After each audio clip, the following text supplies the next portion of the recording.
ദുബായിലും മറ്റിടത്തും വളരെയധികം അദ്ദേഹത്തിന് ബാധ്യതകളുണ്ട്.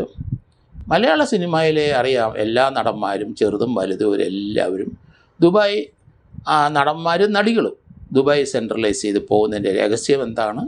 ഇവിടുത്തെ എല്ലാ രാഷ്ട്രീയക്കാരും ഇടതായാലും വലതായാലും BJP ആയാലും ആരായാലും ശരി, കോൺഗ്രസ് ആയാലും ചെറിയ നേതാക്കളും വലിയ കൂടെ ദുബായിക്ക് പോകും. അതെന്തിന്? ഇവിടെ രാഷ്ട്രീയക്കാരും ഇതൊക്കെ ഡൽഹിക്കാണ് എല്ലാവരും പോകുന്നത്. പക്ഷേ ഇവിടെയുള്ള ചെറുതും വലുതുമായ നേതാക്കൾ അവരുടെ ജീവിതത്തിൽ എല്ലാവരും ഫ്ലൈറ്റ് സഞ്ചരിച്ചുകൊണ്ടിരിക്കുന്നതാണ് കാണുന്നത്. ചെറിയ നേതാക്കളും വലിയ നേതാക്കളും ഏത് രാഷ്ട്രീയ പാർട്ടികളും ദുബായിയുള്ള അല്ലെങ്കിൽ അതുപോലെയുള്ള ഗൾഫ് കൺട്രിയിലേക്ക് UAE എല്ലാവരും പോകുന്നത്. അവിടെ എന്താണ്? അവിടെ അധ്വാനിക്കാതെ പണം ഉണ്ടാകില്ല എന്നാണ് ഞാൻ കരുതി വച്ചിരിക്കുന്നത്.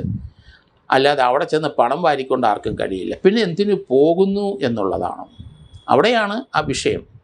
സിനിമാ നിർമ്മാതാക്കന്മാരും അതുപോലെ നടന്മാരും നടികളും സ്ഥിരമായി ദുബായിലാണ്. മലയാളത്തിലെ എല്ലാ സിനിമ നടന്മാരും നടികളും പ്രൊഡ്യൂസർമാരും എല്ലാം ദുബായിലിരുന്നാണ്. ഈ മലയാളത്തിലിരുന്ന് സിനിമ എടുക്കുന്നവർ എന്തിനാണ് അവിടെ പോയിരിക്കുന്നത്? അതിൻ്റെ ഫണ്ട് വരുന്നത് ഒരു ഷെയ്ഡി ഏരിയയിൽ നിന്നൊക്കെ തന്നെയാണ്. അതിന് യാതൊരു സംശയമില്ല.